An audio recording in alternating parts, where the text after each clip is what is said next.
पूर्ण नाव काय होतं तर ते होतं बिपिनचंद्र रामचंद्र पाल। हे जे आहेत बिपिनचंद्र पाल यांचं पूर्ण नाव होतं। हे जे समाजसुधारक आहे हे खूप महत्वाची व्यक्ती आहे, पुढे जाऊन तुम्हाला माहितच पडेल। तर यांची जन्मतारीख काय आहे तर बघा 7 नोव्हेंबर 1858 मध्ये यांचा जन्म झालेला होता। ठीक आहे, आणि यांच्या वडिलांचे जे नाव होतं ते होतं रामचंद्र पाल। तर बघा यांचं शिक्षण तर मॅट्रिकची परीक्षा उत्तीर्ण करून लगेच हे जे आहे समाज सुधारणेकडे यांनी वाटचाल सुरू केलेली होती। ठीक आहे, हे तुम्ही लक्षात घ्या। नंतर बघा यांचा विवाह, तर यांचा विवाह जो आहे तो 2 वेळा झालेला होता। पहिली पत्नी वारल्यानंतर त्यांनी एका विधवेशी पुनर्विवाह केलेला होता। ठीक आहे, लक्षातच द्या, महत्वाचं आहे।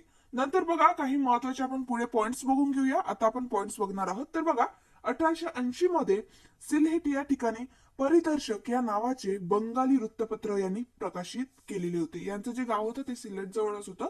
त्यांनी 1880 मध्ये परिदर्शक या नावाचे बंगाली वृत्तपत्र प्रकाशित केलेले होते। बघा कोणत्याही समाज सुधारकांचे वृत्तपत्र साप्ताहिक हे आपल्याला माहित असायला हवे। त्याचबरोबर त्यांनी कोणतेही ग्रंथ किंवा पुस्तके लिहिलेले आहेत हे सुद्धा आपल्याला व्यवस्थित लक्षात राहायला हवं। तर बघा 1880 मध्ये परिदर्शक या नावाचे यांनी बंगाली वृत्तपत्र प्रकाशित केलेले होते। ठीक आहे, नंतरचा पॉइंट बघा 1887 ते 88 मध्ये लाहोरच्या ट्रिब्यून चे संपादक म्हणून सुद्धा यांनी काम पाहिलेले होते। ठीक आहे, त्याचबरोबर 1900 मध्ये इंग्लंडमध्ये स्वराज्य नावाचे मासिक सुद्धा बिपिनचंद्र पाल यांनी काढलेले होते। बघा यांचं मासिक होतं स्वराज्य। ठीक आहे, या नावाचे मासिक सुद्धा बिपिनचंद्र पाल यांनी काढलेले होते। नंतरचा पॉइंट बघा 1901 मध्ये इंग्लंड मधून आल्यानंतर कलकत्त्याहून न्यू इंडिया नावाची इंग्रजी साप्ताहिक सुद्धा बिपिनचंद्र पाल यांनी सुरू केलेली होती। बघा आपल्याला काय काय लक्षात ठेवायचं आहे तर 1880 मध्ये परिदर्शक या नावाचे बंगाली वृत्तपत्र यांनी प्रकाशित केलेले होते। त्याचबरोबर इंग्लंडमध्ये स्वराज्य नावाचे मासिक सुद्धा काढलेले होते। बघा आपल्याला जेव्हा मल्टी लायनर प्रश्न विचारले जातात ना तेव्हा अशाच फॉर्मॅटमध्ये प्रश्न विचारले जातात की इंग्लंडमध्ये स्वराज्य या नावाचे मासिक यांनी काढलेले होते, असा प्रश्न आपल्याला मल्टी लायनर मध्ये विचारला जातो। आपल्याला व्यवस्थित लक्षात ठेवायला हवं याच्यासाठी। ठीक आहे, त्याचबरोबर यांनी न्यू इंडिया नावाचे इंग्रजी साप्ताहिक सुद्धा सुरू केलेले होते। कोणी तर बिपिनचंद्र पाल यांनी। नंतरचा पॉइंट बघा तर 1905 मध्ये बंगालच्या फाळणी विरुद्ध सक्रिय सहभाग यांचा होता आणि 1921 मध्ये काँग्रेसचा त्याग यांनी केलेला होता। बघा 1905 मध्ये जेव्हा बंगालची फाळणी झालेली होती तर त्या फाळणी विरुद्ध यांचा सक्रिय सहभाग होता आणि त्याचबरोबर 1921 मध्ये यांनी काँग्रेसचा त्याग सुद्धा केलेला होता बिपिनचंद्र पाल यांनी। ठीक आहे, लक्षात असू द्या, महत्वाचं आहे। नंतरचे पॉइंट बघा तर स्वातंत्र्याच्या आंदोलनाच्या वेळेला त्यांनी अनेक प्रभावशाली नेत्यांना सोबत काम सुद्धा केलेलं होतं। बघा यांनी स्वातंत्र्याच्या आंदोलनाच्या वेळेस त्यांनी अनेक प्रभावशाली नेत्यासोबत काम सुद्धा केलेले होते। कोणी तर बिपिनचंद्र पाल यांनी। नंतर बघा भारताच्या इतिहासातील एक महान क्रांतिकारक तसंच क्रांतिकारी विचाराचे जनक म्हणून बिपिनचंद्र पाल यांना ओळखलं जातं। बघा क्रांतिकारी विचारांचे जनक म्हणून कोणाला ओळखलं जातं तर ते होते बिपिनचंद्र पाल। ठीक आहे, लक्षात असू द्या। नंतरचा पॉइंट बघा पुढे तर बघा ते राष्ट्रीय नेत्याबरोबर एक शूरवीर क्रांतिकारी आणि इतिहासातील प्रसिद्ध असणाऱ्या त्रिमूर्तीपैकी एक होते। म्हणजे त्रिमूर्ती कोण तर लाल बाल आणि पाल। पाल म्हणजे बिपिनचंद्र पाल।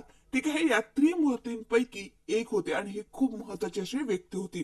तर त्रिमूर्ती म्हणजेच काय तर लाला लजपत राय, बाळ गंगाधर टिळक म्हणजेच लोकमान्य टिळक आणि बिपिनचंद्र पाल। बघा या त्रिमूर्तींचं तुम्ही नाव लक्षात ठेवा। तर ते कोण लाला लजपत राय म्हणजेच लाल, बाल म्हणजे काय तर बाळ गंगाधर टिळक म्हणजेच लोकमान्य टिळक आणि बिपिनचंद्र पाल म्हणजेच पाल। ठीक आहे, हे जे आहे या त्रिमूर्तींपैकी एक होते आणि हे खूप महत्वाचे असे व्यक्ती होते। ठीक आहे, नंतरचा पॉइंट बघा लोकमान्य टिळक, लाला लजपत राय हे जे आहे हे जहाल नेत्यांनी समवेत त्यांनी या फाळणीस तीव्र विरोध केलेला होता। म्हणजे बघा लोकमान्य टिळक म्हणजेच लाल बाल पाल। ठीक आहे, हे जे आहे लोकमान्य टिळक, लाला लजपत राय हे जे आहे हे जहाल नेते होते। तर यांनी हे जे आहे या जहाल नेत्यांनी फाळणीस तीव्र विरोध सुद्धा दर्शवला होता किंवा केलेला होता। ठीक आहे, आणि याच विरोधाबद्दल यांनी देशात जागृती सुद्धा निर्माण केलेली होती। ठीक आहे, हे जे आहे व्यवस्थित लक्षात ठेवायचं आहे, लाल बाल आणि पाल। ठीक आहे, नंतरचा पॉइंट बघा तर नंतरचा पॉइंट काय तर ब्रिटिश सरकार विरुद्ध सर्व देशभर आंदोलन यांनी सुरू केलेले होते आणि यामधूनच भारतीय राजकारणात लाल बाल व पाल ही जी त्रिमूर्ती आहे हे त्रिमूर्ती उदयास आलेली होती. ठीक आहे. फाळणी विरुद्ध यांचा तीव्र निषेध यांनी केलेला होता आणि हे जे आहे जहाल नेते होते. ठीक आहे, लक्षात ठेवायचं आहे.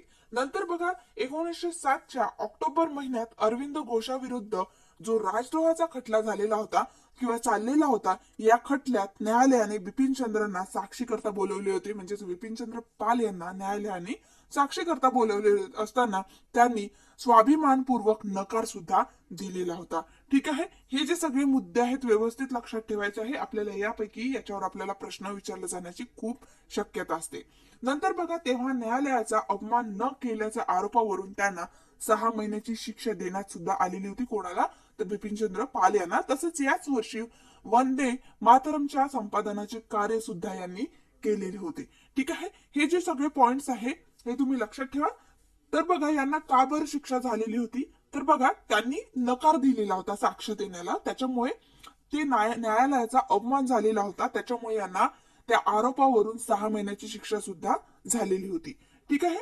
नंतरचा पॉइंट बघा, स्वदेशी आंदोलनात बिपिनचंद्र पाल यांनी भागच नाही घेतला, तर ते जे आंदोलन आहे ते आंदोलन देशभर पसरवण्याचे काम सुद्धा केलेले होते आणि हे जे महत्वाचे काम आहे हे बिपिनचंद्र पाल यांनी केलेले होते. या ज्या आंदोलनाबद्दल यांनी जनजागृती केलेली होती. ठीक आहे. आणि हे जे आहे जनजागृती ही खूप महत्वाची आहे.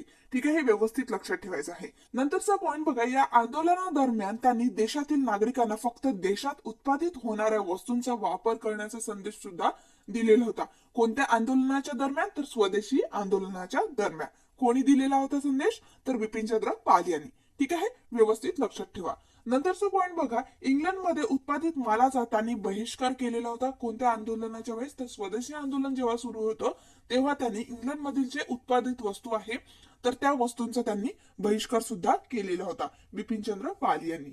नंतरचा पॉइंट बघा, तर बघा बिपिनचंद्र पाल यांनी मँचेस्टरच्या गिरण्यांमध्ये तयार करण्यात आलेल्या कपड्यांचा पूर्णपणे बहिष्कार करून औद्योगिक आणि व्यावसायिक प्रतिष्ठानच्या ठिकाणी संप करून इंग्रज सरकारची झोप उडवून टाकलेली होती. ठीक आहे. हे जे आहे जहाल नेते होते, हे जे आहे मवाळ नेते नव्हते, हे जे आहे जहाल नेते होते.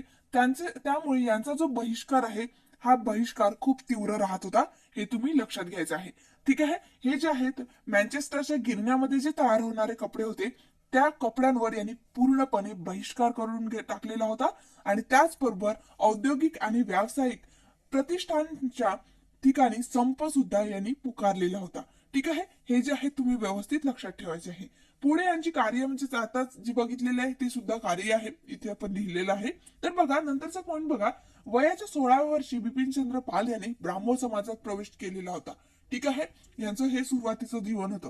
त्याचबरोबर 1876 मध्ये शिवनाथ शास्त्रींनी पाल यांना ब्राह्मो समाजाची दीक्षा दिलेली होती आणि मूर्तीपूजा न मानण्याचा ब्राह्मो समाजाचे जे अनुयायी आहे ते होणे म्हणजेच अर्ध ख्रिश्चन होणे असे जुन्या विचारांचे लोक समजत होते.